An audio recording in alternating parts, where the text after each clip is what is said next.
kuari di unggal negara ribut moal eureun-eureun. Irak terus-terusan, Yaman bakal, Iran kitu keneh jadi ancaman Yahudi. Kemudian atuh kitu Suriah geus teu eureun-eureun, Turki kitu keneh. Di urang ge kuari bintik-bintik geus aya, lain lalagaan. Lantaran ieu henteu berkesinambungan rakyat jeung pejabat. Sebab geus nyahoan bahwa negara urang dikendalikeun ku Amerika. Rakyat anu paham mah ieu teh naonan kieu? Yeunlah berbagai organisasi, baik organisasi Islam maupun organisasi non Muslim dan lain sebagainya, untuk membenahi negara, tapi tetap bae negara teh lain embungeun dikendalikeun ku Yahudi. Pan bintik-bintik peperangan kajian kumaha ge. Ribut nyahona urang mah silih tembak di Suriah, silih tembak di Irak. Engke bakal ke Indonesia seperti itu. Moal henteu ieu mah bakal jasa, bakal jasa. Matak nu kolot mah geus bae eta mah untung jasa. Untung kunaon cenah Kiai? Moal perang nya ka berupa teh heula. Untung. Nah, mulailah gedung-gedung dibangun, gereja dibangun, masjid-masjid urang dibangun, engke dibongkar. Nah, ieu mah keur carita singkatna bae, lila keneh eta mah urusan kos kitu mah, sebab eta mah melalui masa-masa peperangan dan lain sebagainya, bakal perang. Nek kumaha henteu bakal jasa. Nah, nu mantak kolot urang baheula engke mah bakal perang deui sia, ngan urang mah baheula kolot urang nyaritakeun ejeung kulon. Sakar kulon? Baduy jeung baduy, padahal mah baduy teh horeng eta siloka. Baduy teh cak kolot baheula eta teh nu bakal diperangan jeung urang, nyana nyahoeun ka jalan-jalan horeng Amerika, eta baduy ngaranna. Siloka kolot eta mah. Ya atuh perang jeung baduy mah lah, sabira baduy.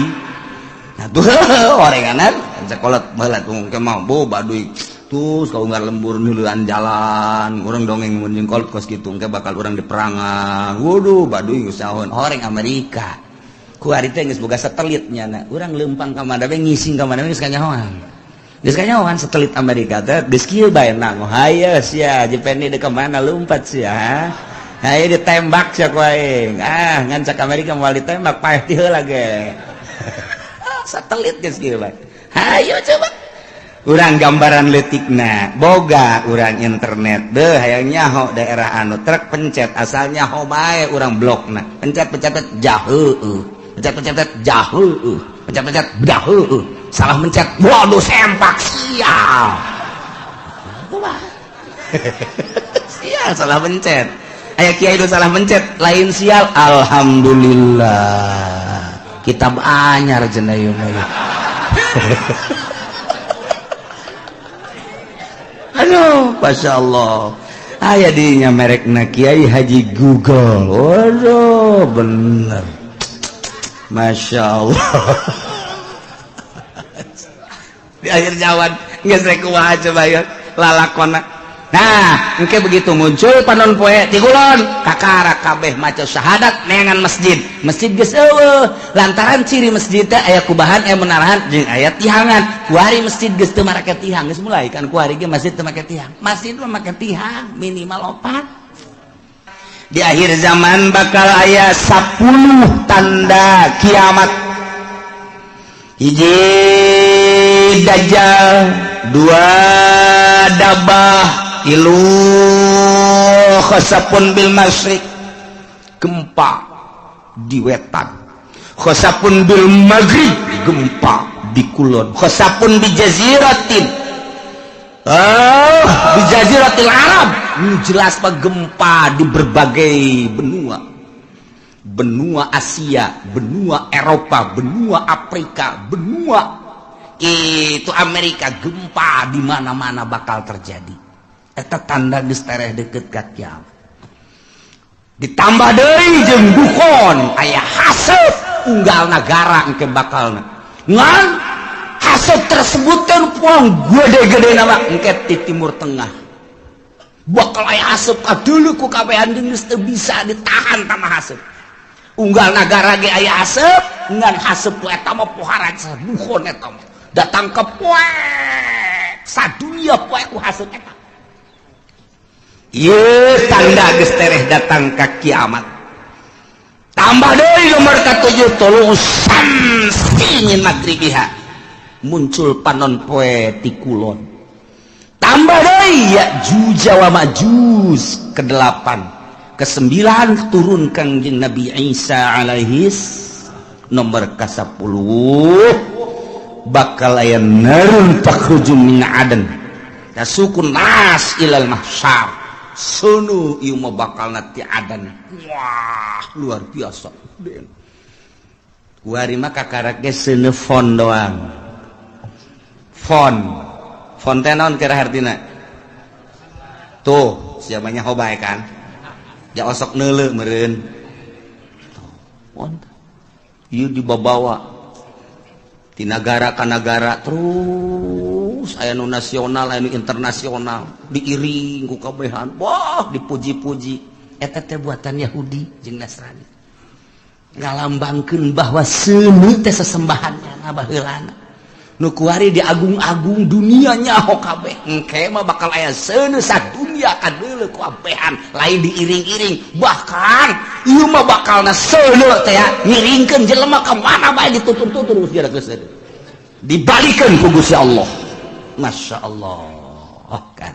Nah iya bakal terjadilah seperti eta geus dijelaskeun. Lumandak Imam Tabrani nyaritakeun di sanadihi an Nabi Zar qala Nabi sallallahu alaihi wasallam Kangjeng Nabi nyarita dina hiji poe atadruna aila tazhabu hadhihi syamsu mane nyaho ka mana ieu panon poe leumpang iza gorobat di mana surup ka mana coba hayo qalu cak sahabat-sahabat Allahu wa rasuluhu alam Gusti Allah sareng Rasul anu maha uning cek Kangjeng Nabi inna tadhabu illa mustaqir nyana leumpang ka tempat cicingna tahtal arsy dihareupeun aras panon poe ta unggal poe asal surup aya di handapeun aras tidinya manehanana fatakhir ngejungkel sujud ka Gusti Allah unggal poe ta panon poe teh kos kitu bae ta unggal poe fatakhir sajidah fala tazalu kadzalik lamun ku Allah dican ditita irtabi urang parje balik deui dina hiji eta manehna sujud bae bersyukur ka Gusti Allah cak Allah kudang panon balik deui kawetan sakumaha biasa unggal poe asal datang ka handapeun aras sujud cak Allah kudang aya balik deui kitu beta Masya Allah teu eureun datang ka kuari masih keneh kitu bae bakal terjadilah engke eta panon poe teh ku Gusti Allah lain titah kana tempat biasan fa idza aradallahu ayutli'aha min magribiha abisaha ketika Allah nitah ka panon poe titah muncul di kulon diantepkeun heula panon poe teh henteu titah hudang ku Gusti Allah teh diantep bae datang ka kebel panon poe kok teu titah tanggah-tanggah ai kok teu dititah hudang ai cek Gusti Allah kok diantep kieu datang ka nanya panon poe teh ka Gusti Allah ya Rabbi heh pangeran abdi inna masiri ba'id lalakon abdi teh jauh ieu kok diantep kieu kumaha cek Gusti Allah itla'i min haitsu gorobat kuari mah maneh muncul di tempat nu maneh surup muncullah ti kulon kakarak jelema kaget kabeh weh ja bener horeng nu dicarita-caritakeun ku kiai-kiai teh bahwa panon poe teh muncul ti kulon weh bener kuari itu dulu kaget kabehan eta memehna teh poek tilu peuting memeh muncul di kulon panon poe disekep ku Gusti Allah ditahan tilu peuting kanyahoanana ku ahli tahajud nu tahajud Allahu Akbar nu biasa 10 rakaat jam sekian tambah deui ke diakhiri ku witir nya namun maca Quran maca sholawat biasana jam 3:30 terus subuh ramang yang ramang ieu mah jemaat terus bae tapi begitu mata salat subuh poek keneh bae poek keneh kok poek bae terus jam geus menunjukkan jam 12 terus poek keneh bae ahli tahajud geus carang hari tangan aya keneh cik ahli tahajud ieu mah aing kudu ulah eureun-eureun terus ibadah ka Gusti Allah lantaran ieu mah poek lain sambangan salat teh jeung Allahu akbar Allahu akbar Allahu akbar geus dua poe dua penting yakin ieu muncul panon poe di kulon Allahu akbar terus bae nama salat Allahu akbar teu bisa ditanya ku sieun-sieunna bener baik katilu poe kakarak teret di kulon nyana ngadoa fakbidni ya Allah abdi mah paehan bae Gusti ret dipaehan ahli Allah mah kabeh geus tah mah disimpen ku Gusti Allah na ieu salah sahiji tanda kiamat adalah muncul panon poe di kulon Allah karim anu sebenarnya lamun diruntuikeun mah mimiti dajjal heula kuari diunggal negara ribut moal eureun-eureun Irak terus-terusan Yaman bakal Iran kitu keneh jadi ancaman Yahudi kemudian atuh kitu Suriah geus teu eureun-eureun Turki kitu keneh di urang ge kuari bintik-bintik geus aya lain lalagaan lantaran ieu henteu berkesinambungan rakyat jeung pejabat sebab geus nyahoan bahwa negara urang dikendalikeun ku Amerika rakyat anu paham mah ieu teh naonan kieu yeunlah berbagai organisasi baik organisasi Islam maupun organisasi non-Islam dan lain sebagainya untuk membenahi negara tapi tetap baik negara teh lain embungan dikendalikeun ku Yahudi pan bintik-bintik peperangan kajian kumaha ge jelema anu geus mantap dina Islamna dianggap teroris di perangan bakal kajian kumaha ge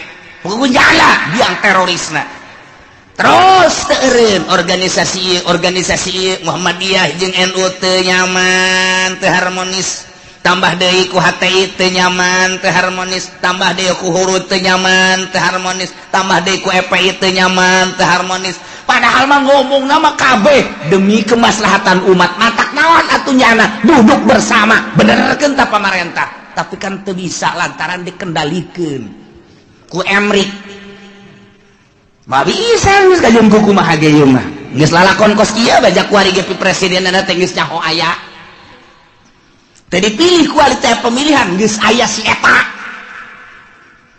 kok bisa kos itu bae pengendalian mah nah engke kan mulai riwuh organisasi jeung organisasi tos mulai ayeuna ka parlemen terus iya ribut lah pasti bae ribut engke nyabelah rakyat jeung pemerintah sebab pemerintah dikendalikan ku Yahudi tidak berdiri sendiri rakyat embung dikendalikan ku Yahudi atau ku Amerika timbullah engke bakalna tentara bagi dua polisi bagi dua ribut pasti di negara Irak model kos kitu Iran model kos kitu Suriah model kos kitu nu kuari eukeur bae Mesir Suriah seperti gitulah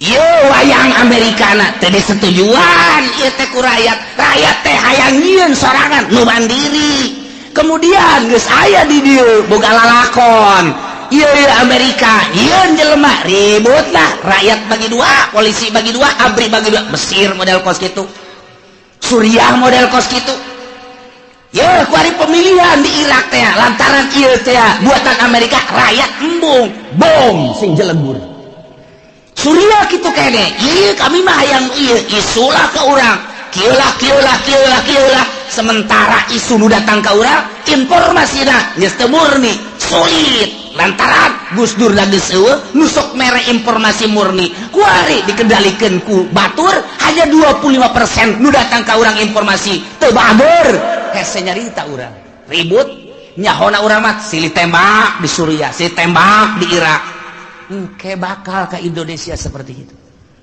moal henteu ieu mah bakal jasa bakal jasa ngatak nu kolot mah geus bae eta mah untung jasa untung kunaon cenah kiai moal perang nya kaburu paeh teh heula untung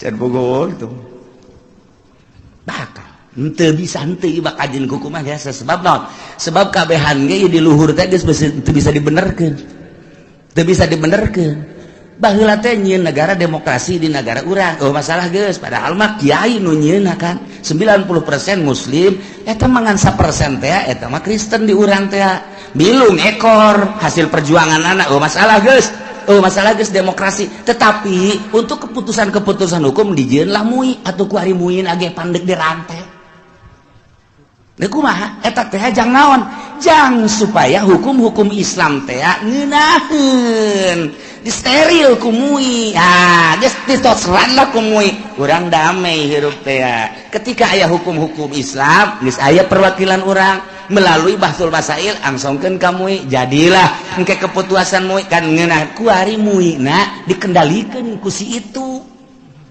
ya kumaha mantap geus we pi perangan teh lain di Suriah lain di Mesir lain di Irak lain di Yaman lain di Turki lain di kitu berbagai negara-negara Islam nu keur diobok-obok di Indonesia kitu keneh atuh engke lamun geus kabeh mah atuh kabeh ka Eropa ka Amerika ka Australia perang bakal teh moal turun dajjal lamun teu peperangan moal cirina haram sekitarna di lebaran Madinah di lebaran eta teh nyana nyaho atawa henteu ka peruntukanana nu jelas engke bakal jadi untuk penampungan manusia di berbagai negara ribut lah geus kacau di unggal negara Irak teu eureun-eureun Iran teu eureun-eureun Suriah Mesir kabeh woi Al-Azhar tinggal Al-Azhar na Indonesia dan lain sebagainya hayang nyalametkeun diri ka Markah ka ditu didesak pemerintah Arab engke supaya membuka lebar-lebar bagi urban di berbagai negara sebab geus kacau lah luar biasa hese geus teu bisa diredakeun abri bagi dua polisi bagi dua berbagai kekuatan bagi dua aduh hancam rakyat nu milu jeung ieu nu milu jeung ribut hayang salamet agama ka Mekah mah diamankeun jeung Madinah sementara kadari itu kajeun ngampar ge di dinya kajeun teuing ngampar ge dinya terus mantap ku dilegaan kurang mah barang dilegaan ingetlah sejarah hadis Kanjeng Nabi wow tereh berat tah ke dajjal lah turun wah kaunggal negaranya nama hiber dajjal mah jelema hayang emas cokot batu asal siap percaya aing pangeran di mana negara daerah lu eueuh cai aing datang ka dieu tepak doang nya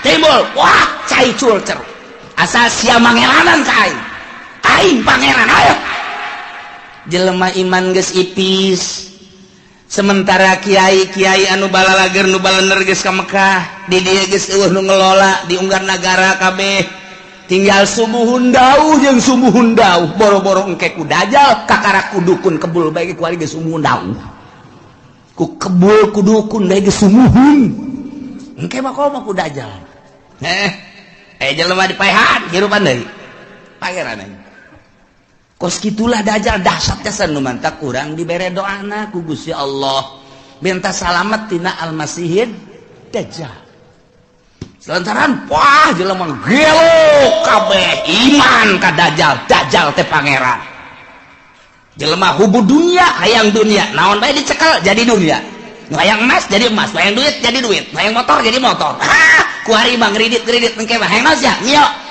mio datang sia naon hayang Avanza berem Avanza ngajogrog sia hayang naon ieu mah cenah hayang hartop aya tuh di ditu tuh aya los cokot ku sia tuh hartop teu leumpang hakina rusak atuh geus bacem hayo sih hayang awe watu jelema ngagarak eta lah nomor kahiji dajjal nomor kedua setelah dajjal nuzul Isa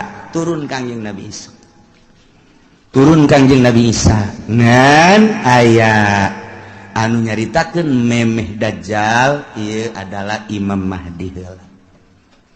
Geus teu kuat kabeh ngadoa Gusti minta diturunkeun Imam Mahdi. Aya jelema kasep kemudian salat teureun-eureun. Allahu Akbar. Pas di makom Ibrahim. Allahu Akbar. Nu wani ngaganggu urang Arabna urang mamana ge ku harisma-harismana ku kasepna gagahna. Allahu Akbar. Teureun-eureun salat bae. Sapoe, 2 poe, 3 poe mulai suara-suara aya nu kasep salat bae di dinya. Wah mulai, wah diperhatikeun, wah ieu tanda-tanda ieu bener Dajjal. Kakarak.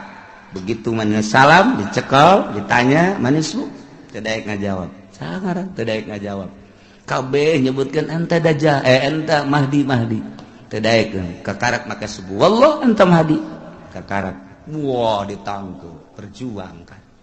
Mahdi ilah Mahdi nu bakal jadi kesatria. Eta bakal non istimewa mah berjuang melalui Imam Mahdi. Mantak kuari geus loba tuh di Cikupa aya Mahdi hiji.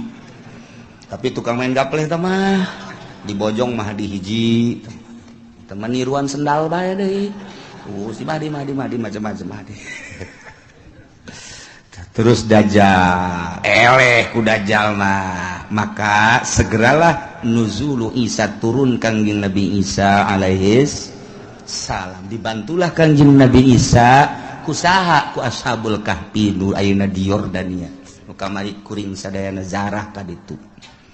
Ieu ashabul kahfi. Wah buuk ngarundai ka handap lantaran besar bararebu tahun atuh ti zaman Raja Dikianus datang ka ayeuna.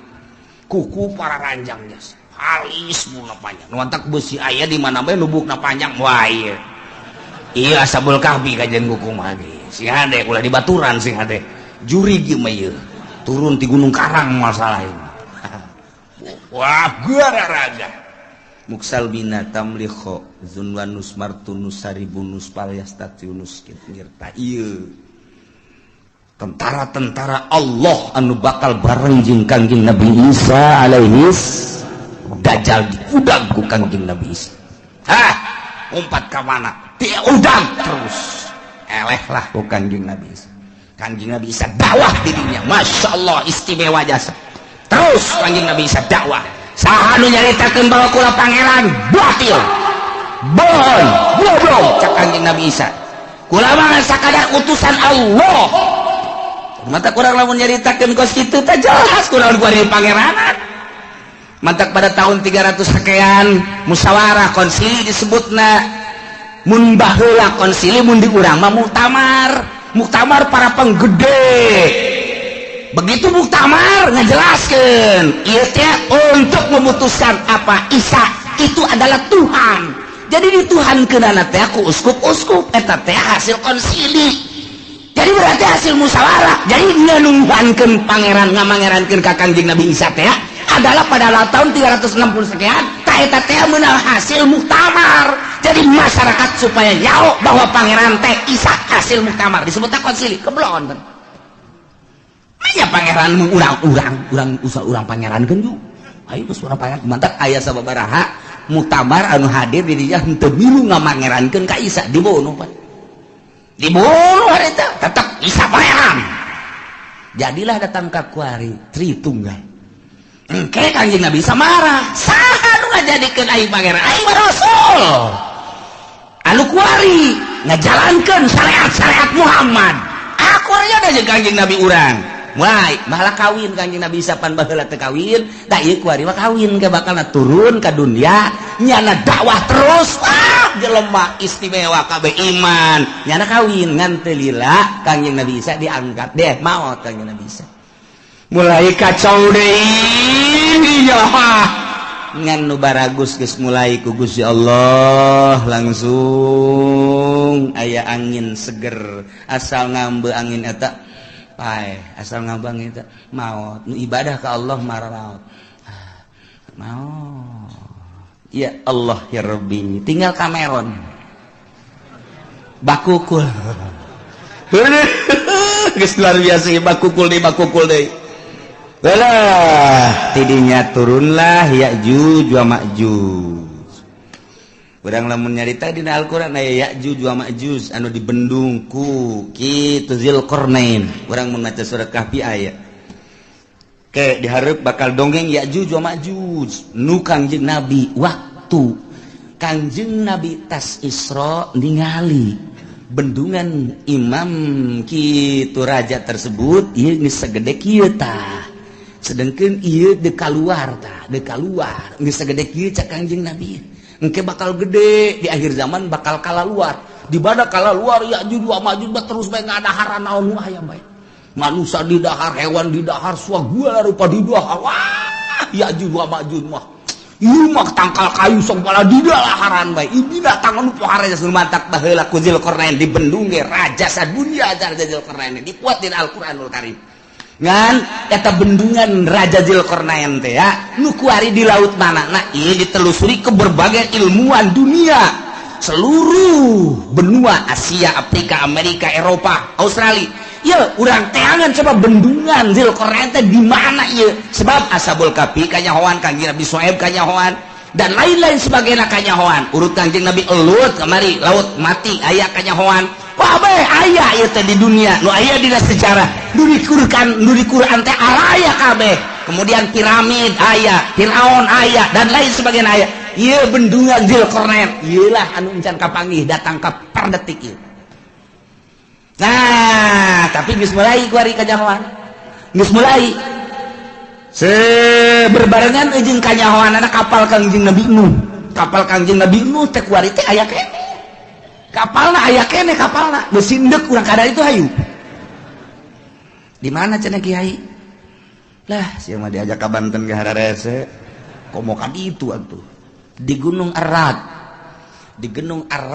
teh di Turki ta eta teh di luhur gunung aya setiap jelema nu kadinya teu kuat paeh jalan luhur melalui udara tetep bae teu kuat didinya geus digambar saat orang didinya aya peninggalan kapal Kangjeng Nabi Nuh alaihi salam judi nah geus kapanggih eta tinggal ieu bendungan Zulkarnain nu diditunan di bendung ieu Ya'juj wa Ma'juj di mana ieu bahkan ilmuwan alkohol Amerik pernah asup ka hiji daerah nya ge kaget kok hewanna kos karari ceulikna lain irungna lain bahasana lain tak eta teh nyada kaget didinya aya hewan seperti kieu teu kajawan nya lagi di mana tapi ketika jana perem ngadengela suara azan Allahu akbar perem aya di daerahna deui berarti eta dibukakeun hijab mata asup Islam eta jelema eta asup Islam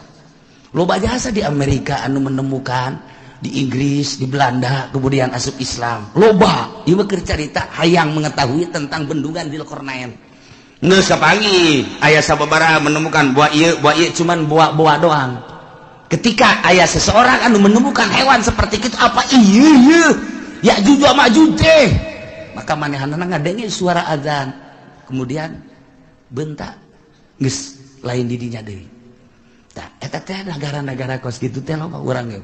Kuari ge urang mun ka Banten aya nu haju ka dulu istana kerajaan eta berarti diajak ka negara itu kamari aya di nu liwat ka dinya bae aya kerajaan di daerah dia diketos bae kerajaan ketos raja jurig newo-newo meureun tah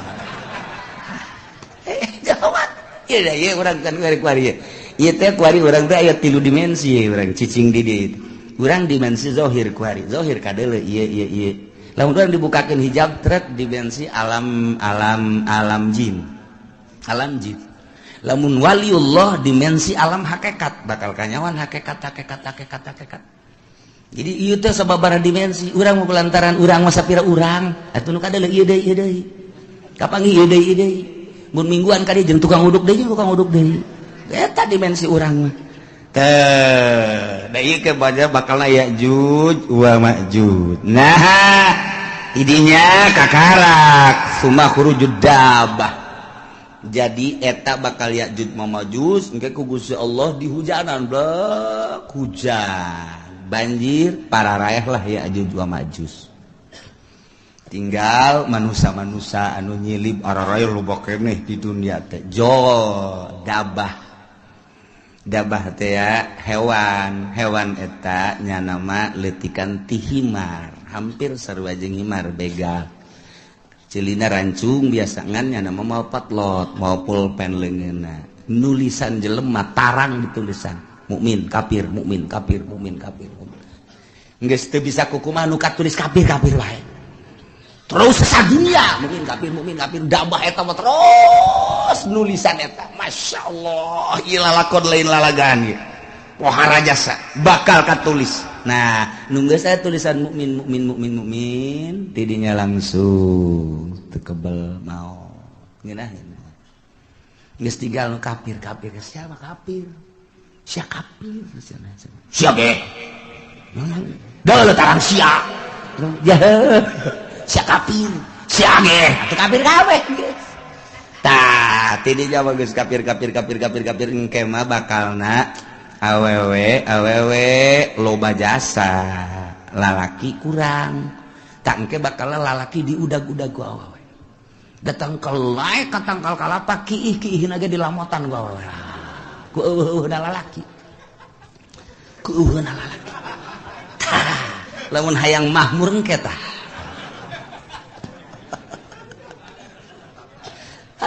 aduh deui zina teh kuari makan masih kena di kamar masih kena di kontrakan eta anu kelas di hatap nu belah ditu da mah tuh di hotel di tempat-tempat anu geus puguh lokasi-lokasina engke mah di sisi jalan kos kotok ieu hayang itu dibuka sleting beres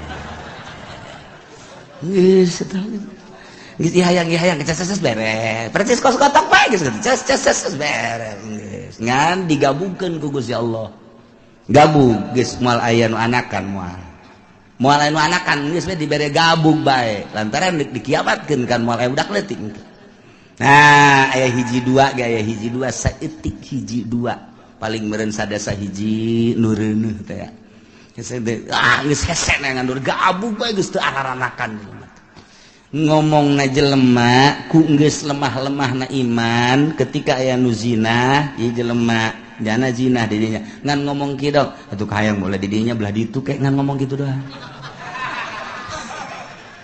geus teu daya teu upaya geus sebab zina kabehan ngan ngomongna teh kitu hayang belah didinya atuh sakiana belah ditu ke naon ih kita lalikat aing mah geus beres ngomong gitu ditawaran daekeun pan blon eta iyalah bakal terjadi seperti itu. Masya Allah kakarak summa tulu usyamsi min magribiha kakarak muncul panon poe di kulon jadi muncul panon poe di kulon setelah Mahdi setelah Dajjal setelah Dabah setelah Yajuj wa Majuj kakarak muncul panon poe numantak cek Kangjeng Nabi la taqumus saah moal waka terjadi kiamat hatta tatlu asyamsu min magribiha sehingga muncullah panon poe di kulon tah ieu teh ditangtangan ku kafir teh urang Quraisy nyaon dina Taurat dina Injil geus dijelaskeun nu matak nyalalah aing mah daripada iman ka Quran jeung ka Muhammad maningan ge hiji lain cabut nyawa aing. Nomor kedua mana yang disiksa ku Gusti Allah. Nomor katilu Allah maning turunkeun bae tanda-tanda kiamat di antarana muncul panon poe di kulon nu matak ketika muncul panon poe kumaha tangke bakalna yauma yati ba'du ayati rabbika la yanfa'u nafsan imanuha lam takun amanat min qabl dina poean datang sebahagian tanda-tanda pangeran yakne tere datang kiamat wahiyatul usyamsi muncul panon pemin maghribiati kulon sakumaha geus dijelaskeun di hadis Bukhari Muslim tah ketika muncul panon poe di kulon teh la yanfa'u nafsan imanuha lam takun amanat min qabl Allah mangpaatna kawak-kawakan kahiji jelema ka sahabat imanuha imanna lam takul amanat min qabl anu manehanana encan iman memeh eta mah geus begitu muncul palon poe di kulot nyana can iman haju nyana nyao ieu teh tanda kiamat berarti bener kiamat teh nyana iman geus tutup pintu si gotaka teu mangpaat sama sakan jujung kelan nyana asyhadu an la ilaha illallah wa asyhadu anna muhammadar rasul geus tutup tamang geus tutup bae bukan asal muncul palon poe di kulot geus tutup syahadat tinggal syahadat zikir tinggal zikir jelema kabeh bakal neangan masjid tandana masjid eta adalah hiji aya kubahan dua aya menarahan tilu aya tihangan masjid mah mantak pakai tihang bae tanda masjid adalah tihang engke di akhir zaman ditareangan eta ngan geus ese neangan masjid geus sareueur lantaran dibongkaran model di urang ge kuari keur dibangun masjid di berbagai negara di berbagai daerah di berbagai sudut dibangun lantaran masih keneh nyaman jeung aman nu ibadah loba keneh di akhir coba engke namun terus dikendalikan ku Amerika nu jadi gubernur Jakarta kuari Ahok lamun aya Jokowi naik Ahok kafir tidak menutup kemungkinan engke Serang bupatina kafir Pandeglang bupatina kafir lamun di Jakarta Ahok engke di Serang si Cenglu oh di Pandeglang si Tegwan ayo si Tangerang si siang-siang melingseng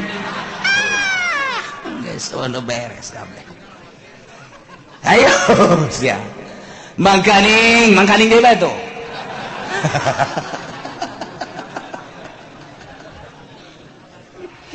Lipo keur dibangun, BSD dan lain sebagainya bang didinya lah, aya pusat-pusat kegiatan-kegiatan kafir. Nu geus kanyahoan bae gapan dinasa baheula teh didinya teh aya senjata nu sakitu lobana deuk nanaon eta teh sa? Si Haryati, Haryati teh saha? Hah? Sakar ngaranna nu boga nasa? Anu ditangkep teh pan sia nyaho, pan babaturan sia. Hartati. Tepat loba senjata didinya ente mah teu nyaho mantak dirahasiakeun ku pemerintah bongkar waduh aya naon ieu sementara di Jakarta kuari gedung kedubes 12 tingkat Amerika jang naon eta lamun lain boga cita-cita nu teu hade teh emang kumaha gitu ieu teh dekristenisasi anu lain lalagan sementara pemerintahan urang wae kiai nu aya di ditu huahe opat kali neu kumaha deui aya tuh lain teh diperjuangkeun jang geus ki ayana ya otomatis lah kafir dia terus hasil dicokotan ku Amerika hasil dicokotan dan lain sebagainya urang dibangun kadeuleu geus lemahna di urang asal aya nu bergerak dianggap teroris asal bergerak dianggap teroris kan sararieun kabeh iman geus eueuh mulai gempor sudah tidak ada masjid-masjidan masjid paling hiji dua kan meureun anu dipertahankeun ayo sia tanah dibelian ku nyana nyeun gereja sadaek-daek ada kumaha deui ayo ya pemimpin urang eueuh nu handal eueuh nu kuat ayo deuk kumaha kabeh sumuhun dawuh ka Amerika. Nah mulailah gedung-gedung dibangun, gereja dibangun, masjid-masjid orang dibangun, engke dibongkar. Nah, ieu mah keur carita singkatna bae, lila keneh eta mah urusan kos kitu mah, sebab eta mah melalui masa-masa peperangan dan lain sebagainya, bakal perang, neuk kumaha henteu, bakal jasa. Nah, nu mantak kolot urang baheula engke mah bakal perang deui sia, ngan urang mah baheula kolot urang nyaritakeun ejeng kulon. Sakar kulon? Baduy jeung baduy padahal mah baduy teh horeng eta si loka baduy teh cak kolot baheula eta teh nu bakal diperangan jeung urang nyana nyahoeun ka jalan-jalan horeng Amerika eta baduy ngaranna si loka kolot eta mah ya atuh perang jeung baduy malah sabira baduy atuh horenganan cak kolot baheula tong ke mah baduy terus kalau nggak lembur nuluan jalan orang dongeng menjeng kolot kos gitu nggak bakal orang diperangan waduh baduy usahon orang Amerika ku hari teh geus boga satelitnya na urang leumpang ka mana we ngising ka mana we geus kanyahoan satelit Amerika teh geus kieu bae nang haye sia jepeni deuk ka mana lompat sia haye ditembak sia ku aing ngan cak Amerika moal ditembak paeh ti heula ge satelit geus kieu bae hayo coba urang gambaran letikna boga urang internet deh hayangnya ho daerah anu truk pencet asalnya ho bae urang blokna pencet jauh pencet jauh pencet jauh salah mencet waduh sempak sial sial salah mencet aya kiai itu salah mencet lain sial alhamdulillah kitab anyar cenah ieu mah aduh masya Allah aya dinya merekna Kiai Haji Google waduh bener masya Allah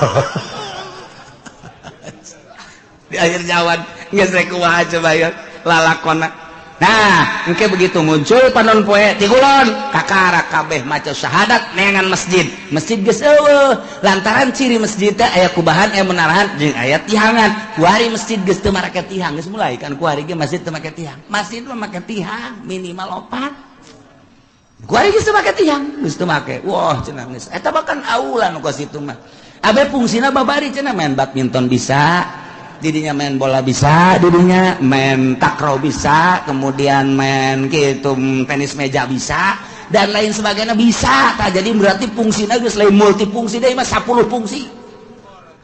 Tuh, eta lah. Geus esen yang masjid syahadat tinggal syahadat. Nah, la yanfa'u nafsan imanuha lam takun amadat min qabl. Teu aya paedah. Jujung kelan kafir-kafir kabeh para maca syahadat percaya ieu teh kiamat lantaran panonpet timbul ti kulon tetep teu aya mangpaat aw nafsan lam takun kasabat fi imaniha atawa awak-awakan anu tadina manehanana teu pernah ibadah teu aya mangpaatna nyana iman nama ka Gusti Allah cuma teu pernah salat teu pernah puasa harita mulai tobat ka Gusti Allah la tanfa'uha taubatuha teu mangpaat tobatna geus bae doraka bae sanajan nyala tobat tutup pintu sigotaka tobat-tobatan hari itu nisat masya Allah kul bejakeun Muhammad intaziru tungguan gitu ahada hadhil asya nu tadi dicaritakeun tanda-tanda deukeut ka kiamat timimiti dajjal mahdi dajjal ya'juj kanjeng Nabi Isa kabeh datang ka muncul panonpet tungguan bejakeun tungguan engke bakal cak Gusti Allah ku aing diayakeun di akhir zaman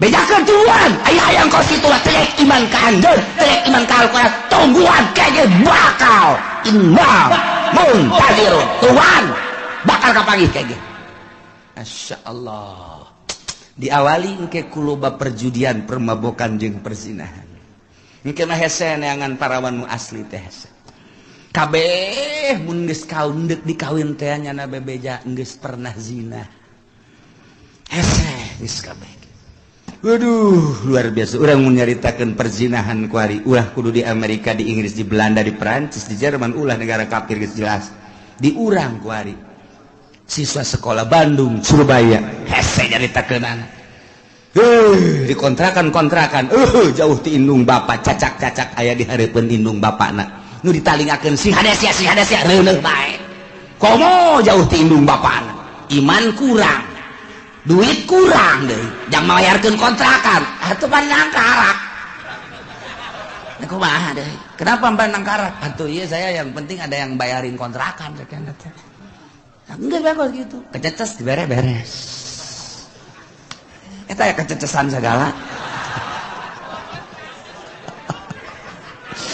Masya Allah. Nah iyalah caritaan kupar kures nunang tangan ka Kangjeng Nabi terpercaya ka Kangjeng Nabi jeung ka Al-Qur'an endahan manehanana nang tangan hayang paeh lah hayang datang siksa lah hayang tanda-tanda kiamat cak Gusti Allah geus bedakeun Muhammad ka manehanana tungguan ke bakal datang urang kuari geus ditungtung kuari mun ditingali sejarah target akhir zaman geus dara deukeut jasa sebab tanda-tanda deukeut ka kiamatna geus aya maka geus bae kuari mah urang mah sakadar ngaji ieu mah supaya nyaho jang naon jang supaya urang bisa mengendalikan diri abeh urang salamet fid dunya wal akhirah lantaran hese deuk dikukumakeun ge ieu mah geus bae urang jeung urang jang urang bae geus urang rapih ke anak urang di akhir zaman mah kuari geus teu boga TV, teu boga HP, teu ngridit wali geus sakitu guys. Teangan coba nu teu boga HP hese gas.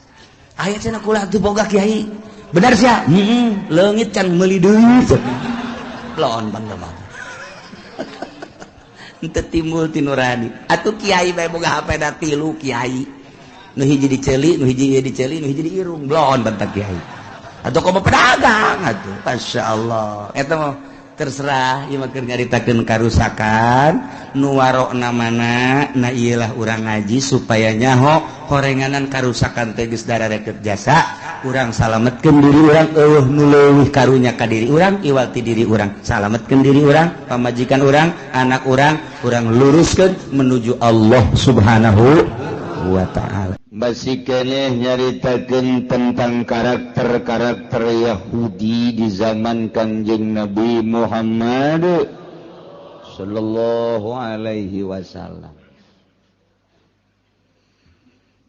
Yahudi datang ke Kanjeng Nabi ai dipayuneun Kangjeng mah dipayuneun para sahabat nyana teh ngomongna ngeunaheun jasa jelema pinter ieu Yahudi rek ngabantu rek berjuang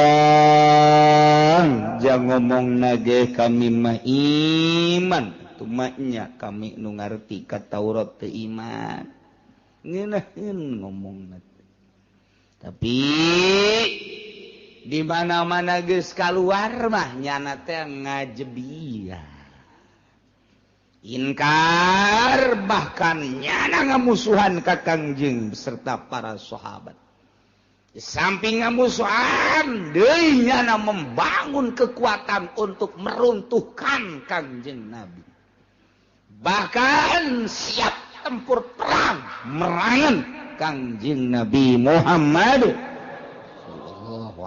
Gitulah karakter Yahudi teh. Masyaallah. Urang hidup di tahun 1430 sekian. Berarti geus 14 abad urang di zaman Kangjeng. Teu pernah bareng urang sareng Kangjeng, teu pernah bareng jeung para sahabat, teu pernah bareng jeung Abu Jahal. Teu pernah bareng jeung kekentong-kekentong Yahudi. Tapi karakter-karakter nama urang kuari nyaho bisa dibandingkan jeung karakter-karakter tatangga urang kuari bisa dibandingkan jeung karakter-karakter pemimpin nu aya di sekitar urang maca sejarah baheula urang bakal hafal dibandingkan jeung kuari nu matak sejarah bapa daripada bangsa. Urang kudu mengenal sejarah dieuweukeun ieu ku Amerika teh sejarah-sejarah teh dieuweukeun di antarana kuari aya tafsir baru buatan orang Mesir bersekongkol jeung Yahudi tafsir tersebut dileungitkeun sejarah ngabidahkeun nyana teh ngaji bangsa Jalalain ngabidahkeun nyana teh ngaji bangsa tafsir Munir ngabidahkeun nyana ngaji bangsa tafsir Kasyaf tafsir Fakhrul Razi tafsir Ruhul Bayan dan lain sebagainya sebab cek nyana tafsir-tafsir tersebut itu adalah buatan manusia-manusia ortodok yang tidak pernah tahu tentang situasi dan kondisi ya wari aya tafsir baru sih hade di jerona nyaritakeun gegede nama tentang Yerusalem Masjidil Aqsa. Di jero eta tafsir teh aya ke cerita tentang Masjid Aqsa ayat 3 ternyata di jero tafsir eta Aqsa nu asli Aqsa anu sarua zamana harita jeung aya Aqsa anu buatan baru. Aqsa buatan baru mah eta teh geus teu dipercaya tinggal aya deui 2 deui. Nurutkeun cek di tafsir eta nu asli teh Aqsa nu ieu lain nu ieu Aqsa nu ieu mah lain Aqsa disebutna Masjid Umar. Tah sebab di dieu kuari keur digali geus teu asing deui aya simpenan Raja Sulaiman berikut aya kuburan Kangjeng Nabi Sulaiman alaihis salam tapi teh teu beunang-beunang. Begitu dikeker aya ternyata wah eta teh bandang barang non kitu garana simpenan Kangjeng Nabi Sulaiman, emas teh, berlian teh, yakut dan lain sebagainya. Tapi datang ka kuari teu beunang-beunang. Kesulitan orang Yahudi gitu. Tapi ternyata memang menurut peneropongan jeung satelit aya di dinya. Maka kuari dek dibongkar total Masjidil Aqsa teh geus lain di mimbar bae, dialihkeun lantaran besi perang dunia. Aqsa nu asli ieu heula disebarkeun ke tafsir sia ada engke. Sia ada tak engke aya penelitian ke unggal-unggal daerah di Indonesia khususnya lantaran terbanyak pesantren sedunia adalah di Indonesia. Mulai engke ye di Indonesia diinstruksikan bakal aya 24.000 pesantren nu bakal didatangkan 1.000 pesantren. 1.000 pesantren bakal diteliti teteh jerona ngaji naon kitab mana bae tercampur henteu jeung sekolah nu yayasan mah geus teu dianggap pondok pesantren. Ulah beja-beja ieu urang bae nu ngaji bae mah. Ulah beja-beja kanu sejen ieu urang bae geus nu ngaji. Engke kiai di itu ngaji kitu deui. Engke kiai di lembur ngaji kitu deui. Atuh nyaho kabehan kajeun. Seluruhna 24.000 pondok pesantren nu santrina ieu sa Indonesia aya 7 juta nu keur diopenan ieu teh tah. Nah ieu 1.000 pondok pesantren engke bakal aya penelitian ngaji naon bae, naon bae, terus engke kadituna dua alternatif, imma erek diganti make kurikulum wa imma erek diperkuat kesalapanana. Lantaran melihat kehancuran moral bangsa Indonesia jauh dibandingkan jeung 20 atau 30 tahun katukang teh sangat beradab Indonesia di dunia ieu, tapi setelah kuari ieu hancurna sarua jeung luar negeri. Contoh aya tawuran baheula mah urang ngadenge di Inggris di Jerman, kuari nu tawuran urang Cikupa. Baheula nu gontok-gontokan teh ieu adalah supporter Juventus Inggris baheula. Tapi kuari mah ieu supporter susianya hosi aja sia meureun. Eta kos kitu coba teu karu. Ieu akhlak dek dikamanakeun. Ieu anak-anak urang nu karak SMP nu karak SMA. Berarti eta teh calon-calon pemimpin anu kalaluar ti unggal lembur sakumaha siraru. Butuh dukungan teteh kos kitu teh. Tapi di satu sisi moralna deuk kumaha polisi sampikeun ka geus bingungeun. Da polisina ge sarua ieu. Deuk kumaha coba ieu? Ieu kakarage awalan. Anu geus korban terbunuh dari tawuran tersebut geus sabaraha puluh mungkin ratus.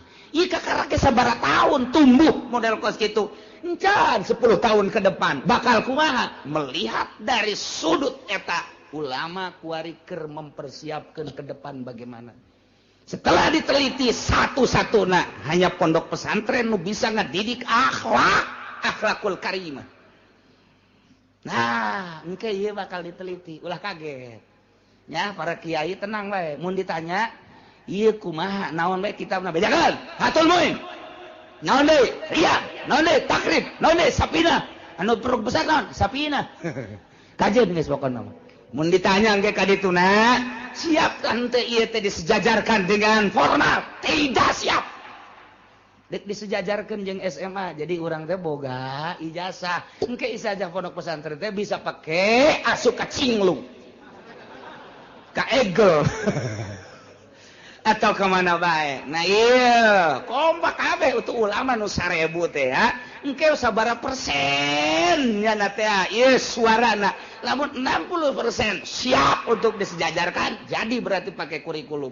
Tapi lamun 60% tidak siap, tidak jadi pakai kurikulum, tetap akan diutuhkan. Ilah akan dijadikan sumber dari segala sumber pondok pesantren, tinggal kumaha kiaina.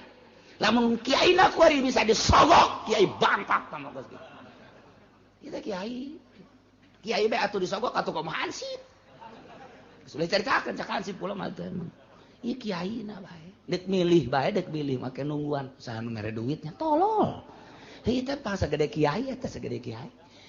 Tah eta kos kitu. Nah ieu engke bakal aya tafsir-tafsir. Sebab naon nyahoeun Amerika.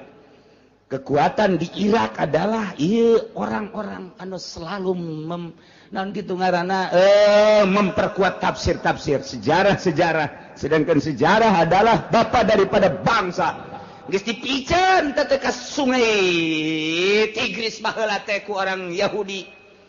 Peradaban buku peradaban Islam teh geus dipikeun ka Sungai Tigris timbul deui kuari mata kewalahan selalu aya atuh hadisna Bukhari jeung Muslim teh apan terus-terusan dibaca ditafsiran terus datang ka kuari tumbuh deui ieu teh di dunia teh anu memperkuat kesalapan masih alhamdulillahirabbil alamin ku Yahudi dengan cara dimodernkeun kuari teh encan sukses.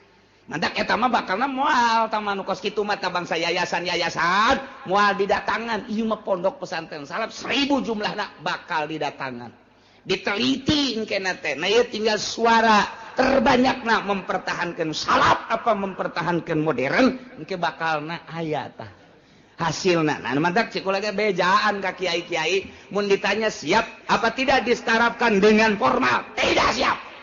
Bagaimana nanti setelah itu murid-murid ada? Bagaimana Allah saja? Itu baik.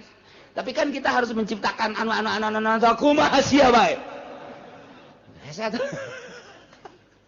Nah, iya bakal. Duh, Masya Allah. Sebab mengaburkan sejarah Nababari Jahasan. Ke timbul ke tafsir laluanya. Dibaca, oh bal bisa. Tak merencana Yahudi tiba heula kos gitu mah. Alif hiji bae Al-Quran mereaksi percetakan dah lembah Bandung sabaraha kali mengkaburkan percetakan dah tetep bae kateliti alhamdulillah masih keneh loba nu hafizul Qur'an nu bisa neliti tentang alif ba hiji komo sakalimah mah diusulkeun karena mantak di pentasnya dicabut, dicokot orang-orang nu brilian, diurang nu hafizul Quran. Coba taseh dibalikan tafsir nage terjemahanana terus. Mantak aya terjemahan Wahabi ku ari anu datang ka unggal kitu perumahan-perumahan tetep bae teu bisa diterima. Ieu tafsir ieu bae Jalalain sangat sederhana. Urang dengekeun, urang paham, sangkan urang wauh jeung Gusti Allah Subhanahu wa taala. Nah, Yahudi teh kos kitu karakterna. Datang ka Kangjeng Nabi. Padahal mah nyana datang nanti mawa kakufuran. Ke kaluar ti Kangjeng Nabi, kufur keneh bae. Jadi terobah walaupun dipayunin Kangjeng mah ieu nyana amanna iman deuk ngadukung italah karakter musuh Allah Subhanahu wa ta'ala ieu dijelaskeun aya wa idza ja'ukum qalu amanna وَقَدْ دَخَلُوا إِلَيْكُمْ بِالْكُفْرِ وَهُمْ قَدْ خَرَجُوا مِنْ عِنْدِكُمْ بِهِ وَلَمْ يُؤْمِنُوا وَاللَّهُ أَعْلَمُ بِمَا كَانُوا يَكْتُمُونَ وَاللَّهُ أَعْلَمُ بِمُرَادِهِ ngadengikeun ayat mah lain deui cili urang teh beda jeung ngadengikeun bangsa tembang Sunda lain deui komo lamun urang geus ngadenge kitu ngaran-ngaranna tembang-tembang Sunda ceulit teh asana ngagiuk-giuk bentar nikmateun kana jantung bari ngopi aduh ya Allah ngeunaheun mah di suara saha barang didengekeun heti ku sendang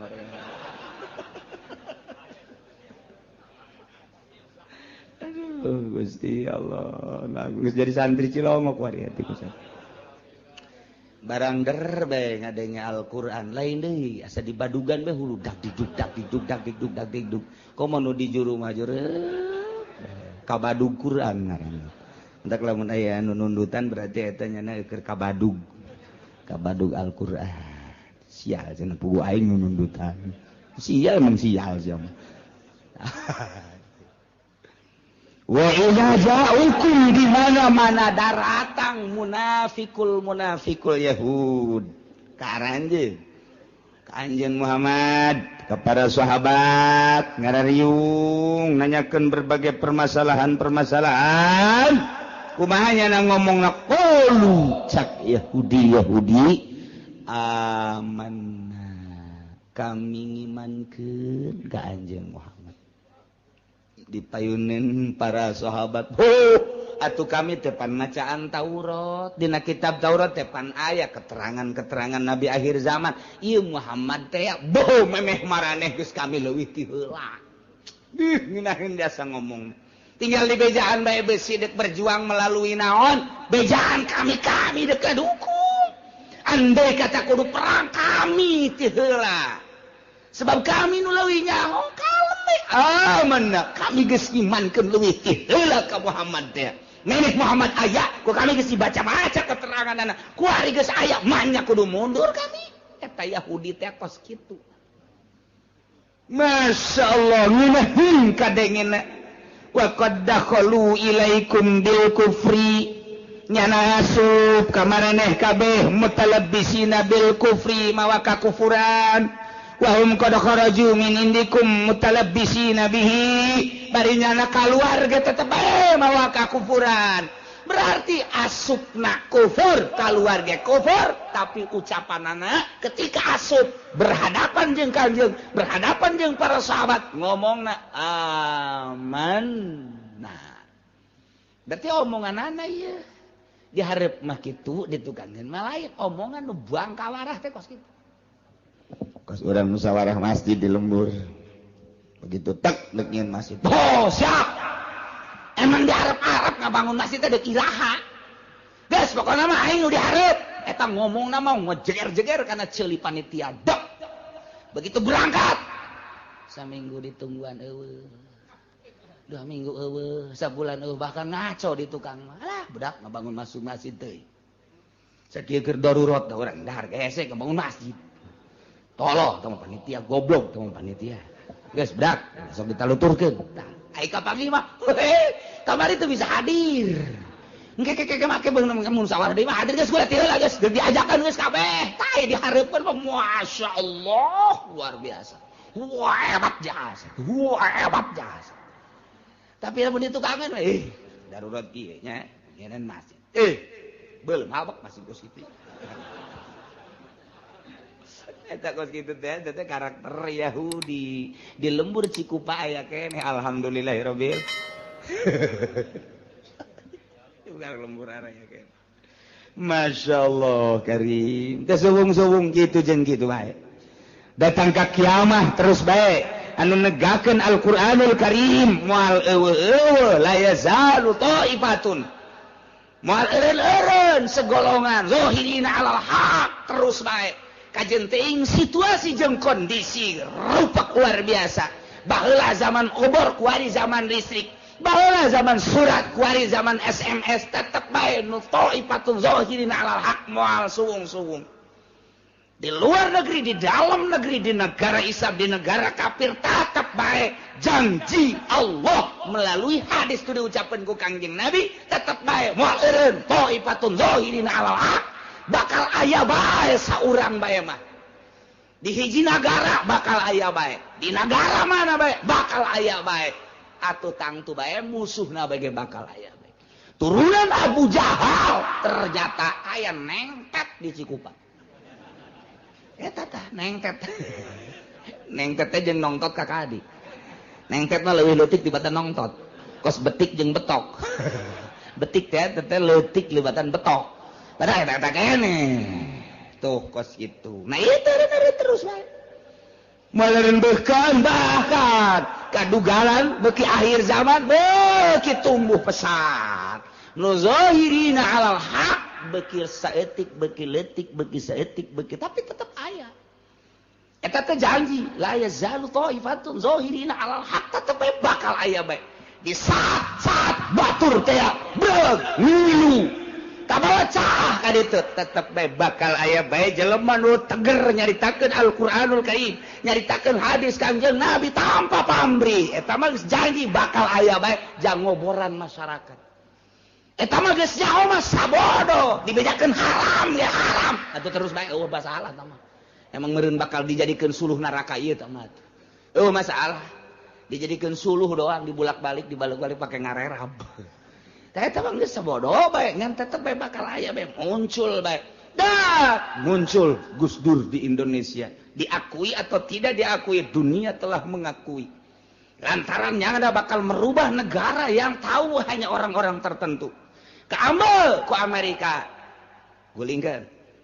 Kadangnya Saddam Hussein dengan gaya seperti Saddam Hussein geus kanyaoan ku Yahudi, keambil ku Yahudi, bahaya gede. Habiskan.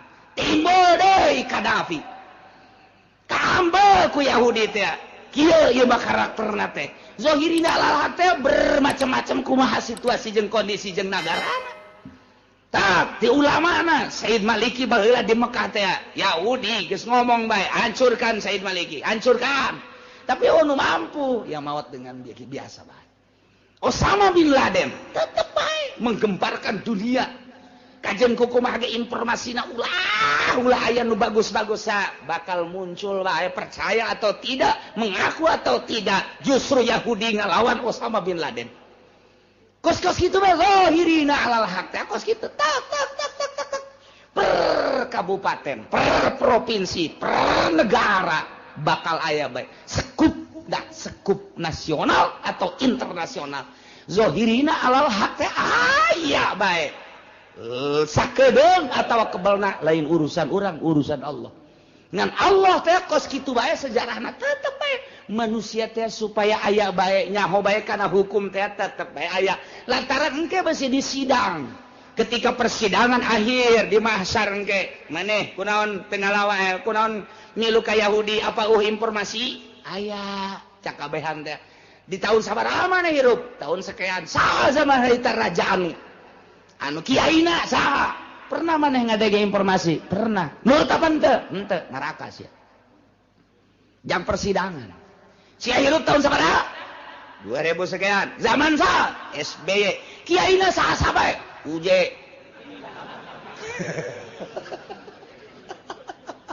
Jadi tak kenaon eta nyana. Anu zikir cek nyana. Zikir lah kumaha? Ngere duit urang kanyana. Tah eta pan. Oh, berarti jeung UJ-UJ-na tadi. Gitu tadi tanya ke urang. Zaman saha sia? Hirup zaman anu kiai saha? Kiai anu. Pernah sia ngadenge? Pernah. Milu sia ngaji? Henteu. Haji sia nyaho ka hukum? Henteu. Kula mah ngan ngadenge doang bahwa aya kiai anu ngebentang-bentangkeun agama. Kula mah henteu sehingga kula mah mabok bae terus. Neraka sia. Jam sumpah doang kos kitu. Sidang bupatina. Bupati saja, bupati anu. Nah, di zaman sia jadi bupati aya kiai we, aya. Saha kiaina sa kabupaten? Catet anu. Saha ku sia pernah disogok? 99,9. Saha teu pernah disogok? Si anu. Ngabentakeun hukum? Ngabentakeun. Pernah nyaritakeun bahwa korupsi haram? Pernah. Ai sia korupsi tante? Ya etik.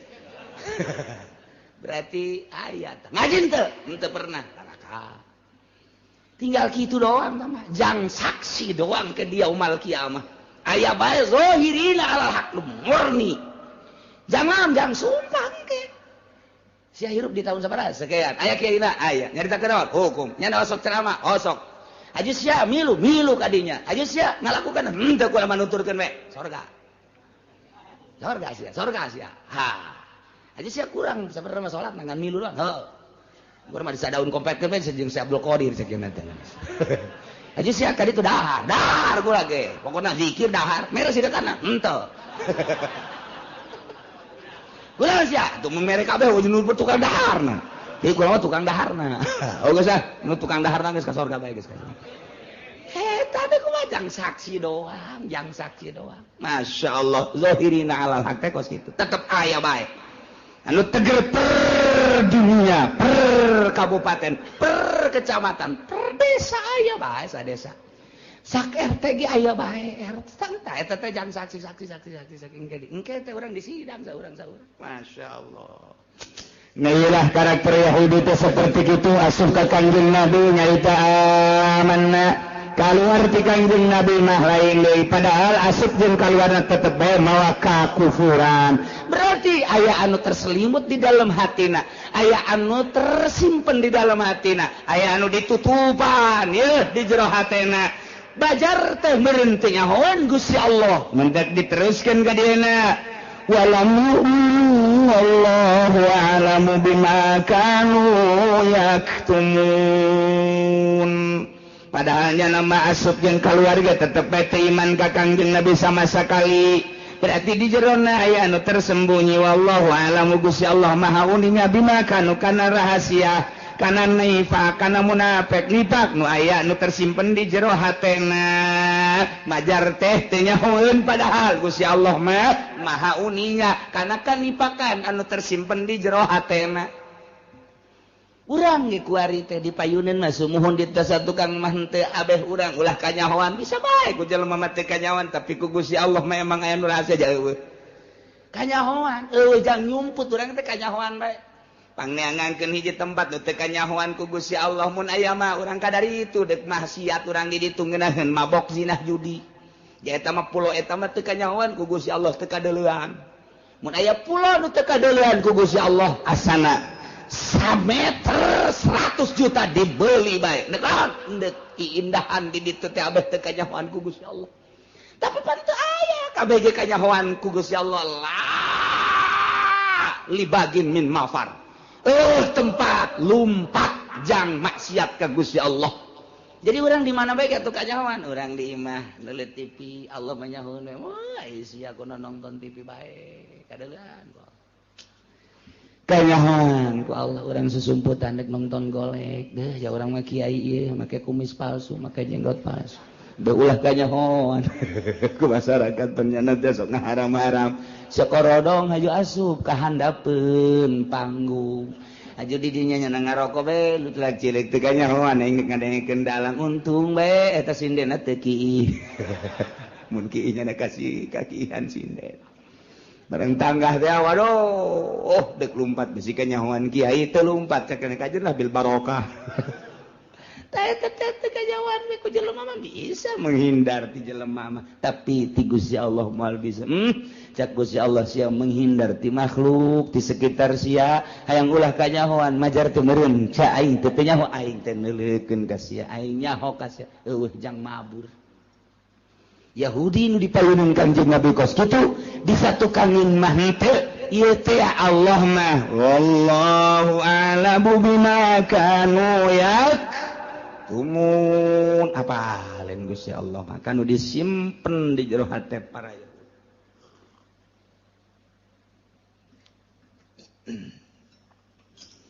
Wa tara katsiran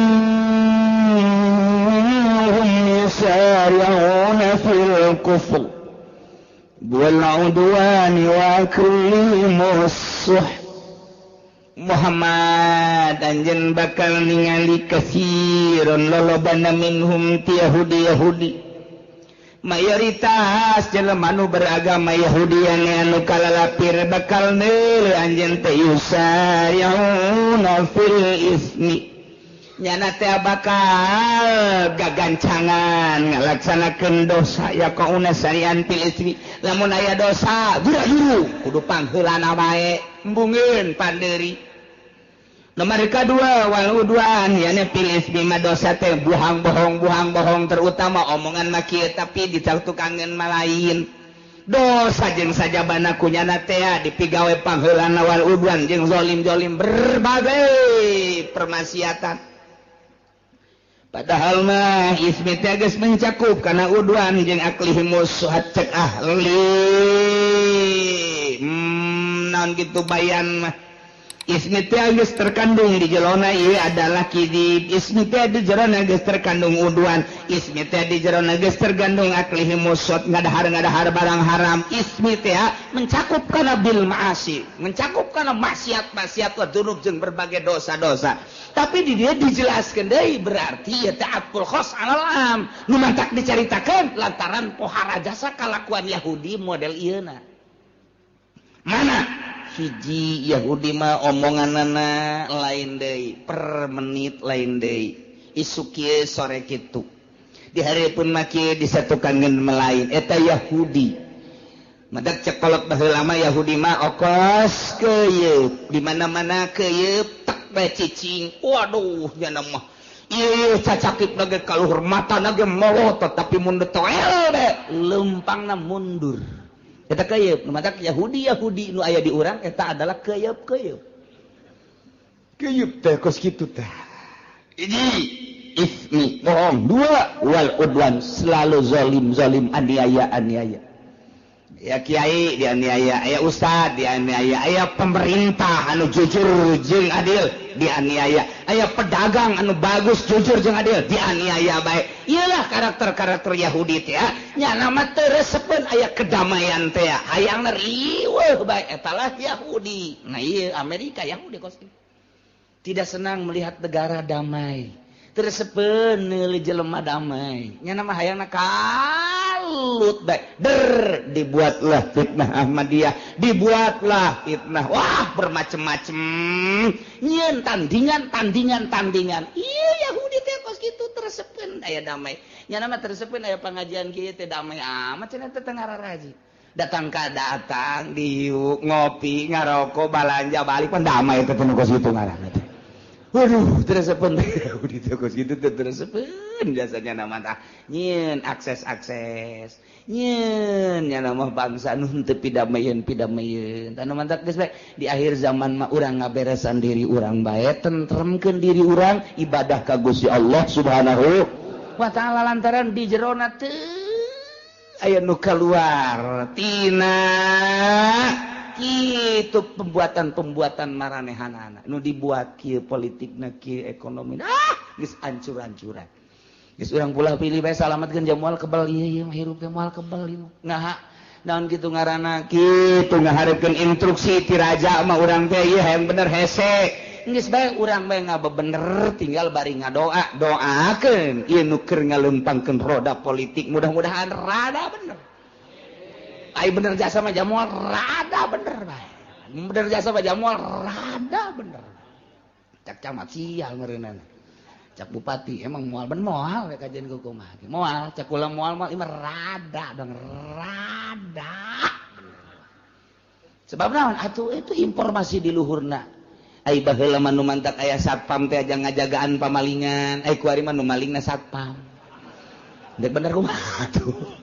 Nu mantak aya pamarentah teh panjang urusan rakyat dibalik ku ari mah justru pamarentah urusaneun rakyat atuh dibalik dek bener kumaha atuh jadi DPR teh kiai anu ditangkep teh pan DPR eta teh wakil urang eta teh nu ngurusan urang sabaraha bupati nu ditangkep sabaraha gubernur nu ditangkep sabaraha menteri pitangkepeun eta teh pan nu ngurusan urang berarti nyana urusaneun urang jauh keneh ka bener teh ieu rada bener rada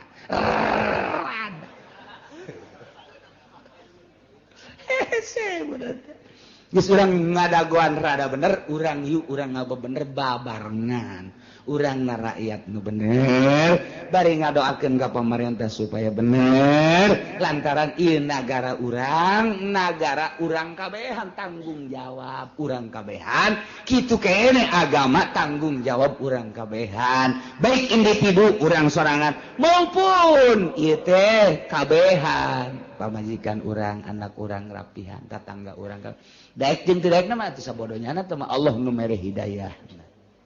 Muhammad anjeun bakal ningali lolobana ti golongan Yahudi anu mayoritas manyana mah guragiru dina ngalaksanakeun dosa guragiru dina ngabohong guragiru nyana mah dina zalim guragiru dina ngadahar haram aklihimus suhat karisa seperti sogok-sogokan riba jeung riba-riba lamun teh mah aya kreditan nyana mambung tinggaleun ku batur ti heula nyana malah mere informasi ka babaturanna supaya nuturkeun nyana kitu kene lamun aya pilkades pilkada pilpres eta teh ngadagoan sogokan-sogokanana eta teh aklihimus suhat haram teh riswah eta teh haram tapi pan boro-boro hansip kiai na ge ngadagoan haram mantap kiai teh jadi panutan mentak kiai ngomong kunaon nya ka aing teh daek ngararaji heran jasa aing manu ngaji teh tadina aya 100 kuari ngaletikan jadi 20 ulah disalahkeun nu ngajina lantaran eta omonganna timbulna tina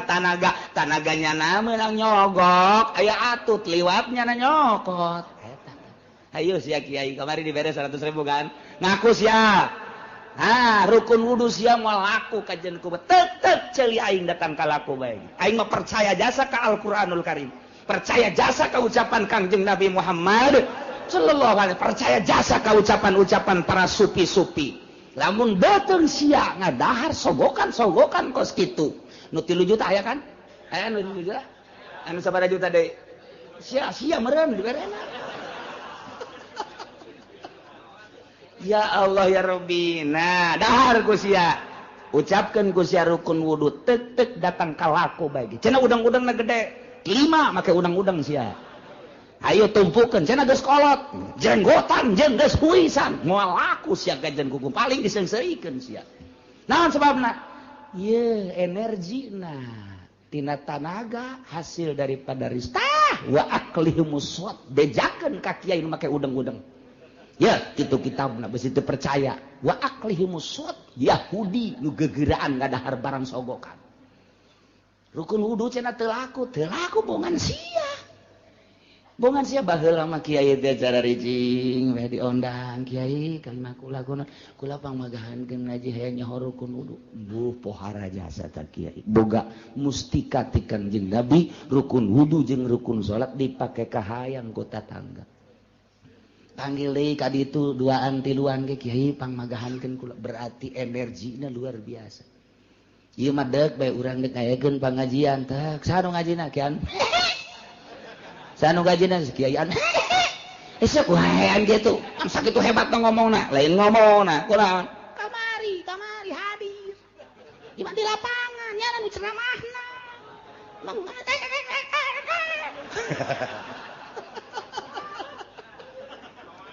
Ayo sia di Cisoka di barare kiai duit, di Belaraja sebelah raja, di pasar Kemis. Ayo mah ngabejakeun doang, ulah disalahkeun mun rukun wudu sia sanajan geus tamat fatul muin sababaraha kali geus diiring dicaringin di mana tapi energina pake kos kitu ulah sambat ka niai. Ieu wa aklihi musud santaran aya karakter Yahudian di jero. Cenah kula mah dicokot ieu aju menta deui. Ai lain lalagaan ieu urang keur ngaritakeun Yahudi horeng aya karakter Yahudian di kiaina. Tah di dieu baca sakali dia hayang resep ieu masih. Ai geus horengan teh kudu ka jawara ona meureun di karakter Yahudian rada pantes meureun. Emang aing mah kos kitu waktekna. Da teu pan mah kiai. Sakali deui pan mah kiai. Make udang-udang kikiwirna ge panjang. Tapi pan sogok iya ayatna baca deui goyeng ah.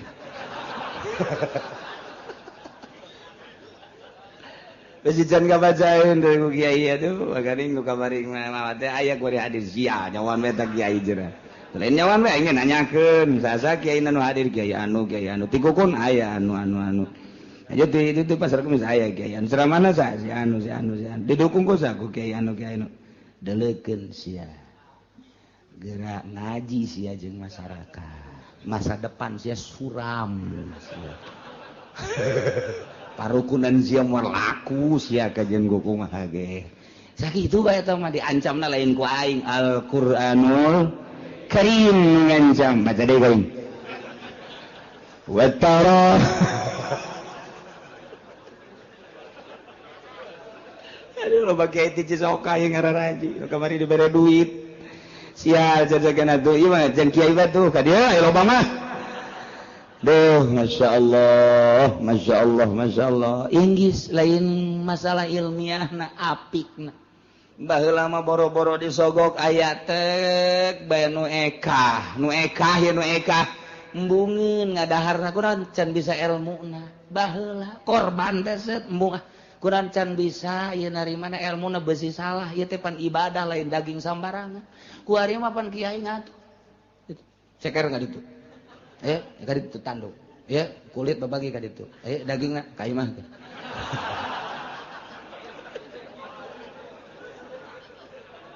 Aduh, ada rizin dia. Aduh Gusti Allah. Biasa lain ilmu mah babarin mentak cekolot baheula babari ngaji mah nu hese make na ta eta kos kitu kuari cara petang jasa teu masantren ge kuari jadi kiai Haji Oma Irama teu kadenge jama santrena sugan kadenge di Cisoka mah santren teu tapi jadi kiai atuh kiai bae ka ditu henteu saha nu nyalahkeun eueuh ngan saha nu deuk nuturkeun hukum menang di kiai haji dan kiai-kiai sederetanana lain ngahinakeun mangga hak masing-masing sama dakwah mah tapi kudu ngaragap dada di mana aing mah santren baheula dakwahna atuh nya mah kuduna di panggung bae dakwahna teh ulah di masjid jana mah jeung geus ngadengekeun ge make anting make kongkorong ka dieu tah kongkorong emas kongkorong anjing dipake ku nya kitu atuh dakwahna marilah kita dengarkan jeng ya anda dakwahna kos kitu ulah di masjid make sorban ulah lain potongan anak atuh nya nama kos kitu jadi nya nama dakwahna dengarkan ya tidak ada Tuhan selain Allah la ilaha illallah aduh Gusti Allah henteu salah ngan kos kitu dakwahna sek sugan hiji dua atur milu kanyana ngan haju di masjid make udeng-udeng mah dakwah lain kos kitu sakarakter dakwah teh asal di jerona ikhlas insyaallah nah jelema-jelema nu berkarakter Yahudi wa tara katsiran minhum anjeun Muhammad bakal nulung mayoritas ti Yahudi berkarakter yusayuna fil ismi gegeuraan gagancangan musabaqahnya nama paheula-heula dina ngalaksanakeun bohong dina ngalaksanakeun berbagai permaksiatan wal udwan jeung zalim wa aklihim musuhat jeung ngadahar barang haram sogokan riba jeung berbagai haram-haram malah barang dideul dina kitab kabair teh lamun aya engke di akhir zaman lain lamun bakal jasa hiji sogokan teh teu karasa haram di akhir zaman mah kuari mimiti kamari ieu mah aya ge di DPR doang kemudian di Pemda hayang naik hayang jadi pimpro dan lain sebagainya nyogok ka bupati kemudian hayang naik guru jadi guru honor hayang jadi guru PS tina jadi guru PS hayang jadi kepala nyogok hayana di kalangan kos kitu bae kitu kene hayang boga naik jabatan polisi misalnya tina beret hiji kana dua tina balok hiji kana balok dua atuh ceuk urang mah nyogok teuing balok di mah aing ge loba panggul we los ku sia tuh tina bintang hiji kana bintang dua datang ke bintang 7 paruyeng nyogok teh mana aya nu teu nyogok alangan kitu bae dek ke industri masuk ka dieu baheula mah teu nyogok di tahun awal industri masuk ke pasar kemis nu urang nyaho bae sugan make nyogok henteu malah ditambayan ka dieu teh limbahna ge sanu daek teu nyogok mangga lantaran hayang kebersihan di jero pabrikna lantaran dijadikeun ajang ku ari mah teh aya wadahna yayasan ku ari mah urang teu bisa masuk pabrik langsung kecuali ditampung heula di yayasanana kudu nyogok heula nu 1 juta nu 2 juta nu 3 juta nyogok wancaing geus apsu pancan sogok menyogok teh geus teu karasa haram geus teu karasa haram nanya ka kiai-kiai kumaha aja teu bisa lamun teu nyogok mah teu darahaung kuna naon bener kiai bener pokona mah ka dieu bae unggal bulan ngadoakeun cek kana teh teh kiai upload deui saruana kudu tegas kiai kumaha ieu lamun teu nyogok teu bisa ulah haram itu sabode sia eta mah geus nyana di alam ku Gusti Allah oh berarti tegas adapun nyana dek durut deuteur urusan nyana ulah kieu puluh kiai kumaha aja lamun teu nyogok mah teu bisa nya teu bisa heuh nya hesenya oh kiai yang teu bisa jasa cuma tuh aduh tenan naon lah sekali-kali mah teu naon engke sia lamun geus asup atuh ka dieu sering mau jeruk ka aingnya tolong kiai mah potongan goblok gawe eta kiai Allah mah lain kitu kiai ja teu bisa ieu mun urang jadi Pemda teh mun teu nyogok teu bisa eta haram geus balik cenah nurut teu nurut urusan nya ngan kiai di alam ku Gusti Allah oh cak Allah kiai aing sia naik derajat sia rajan teu boga mobil oh masalah guys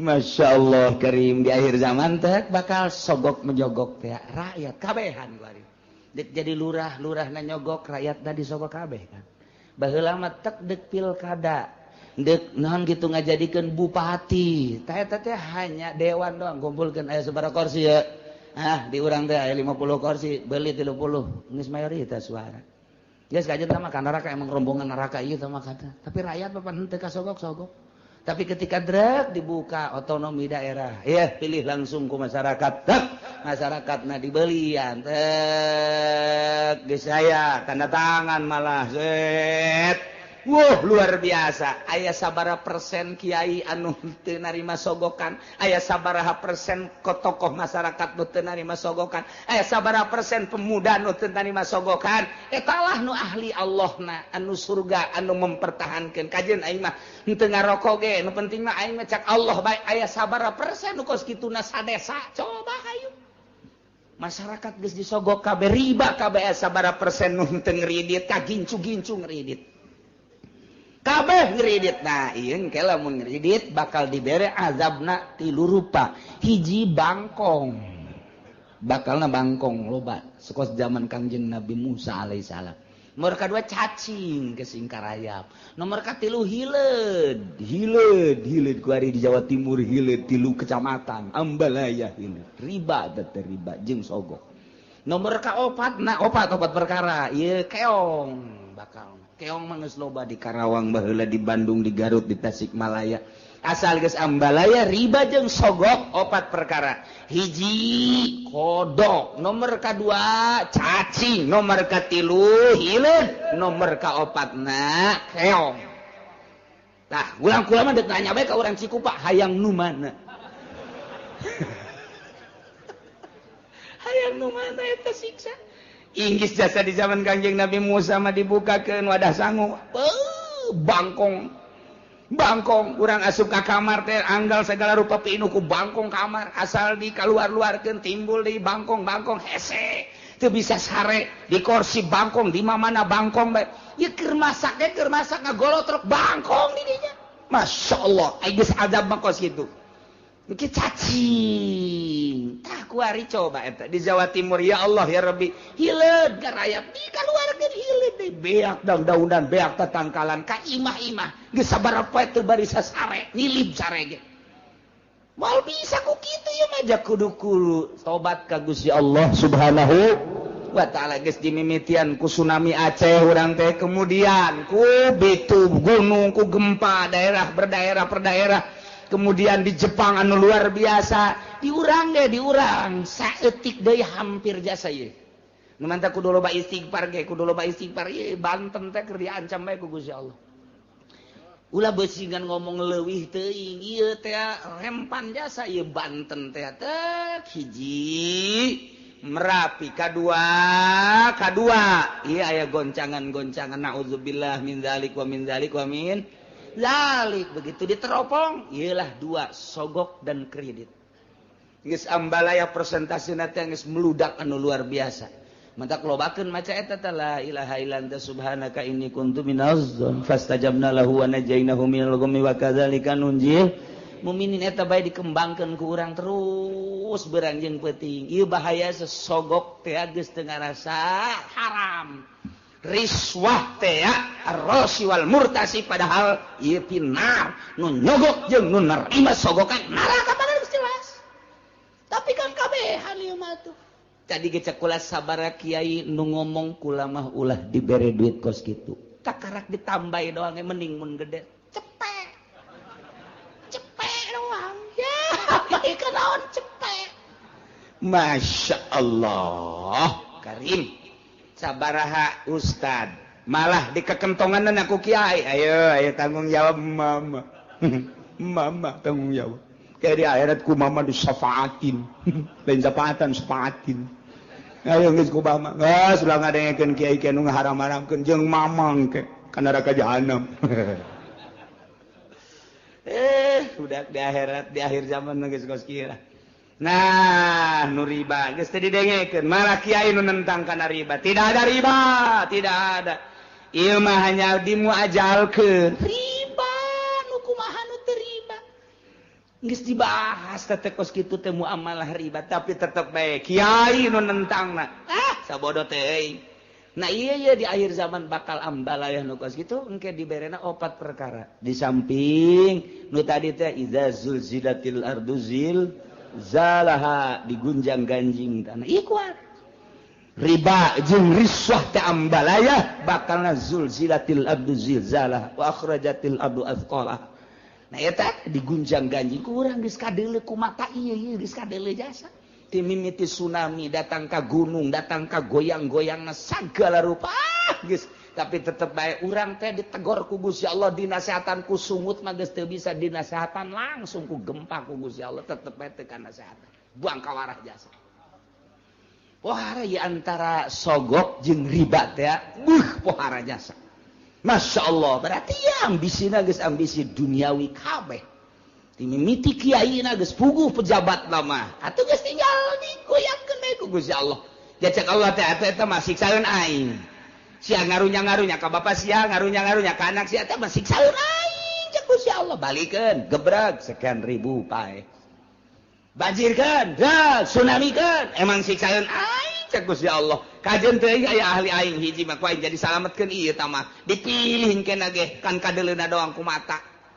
Ambalayana ieu teh mata sing hade jasa sing hade ieu geus kadenge ku urang teh kamari ieu mah atuh keong ieu kuari mah ieu masyaallah hileud bulu atil kana geus 3 kecamatan kuari lain tambah merembet geus 4 kecamatan beuh mun diliwat di Jawa Timur dek bae ka Tangerang na Cikupa Jaya Citra pan didinya mah Pasar Kemis mah moal diliwat ka Ciku sekepata.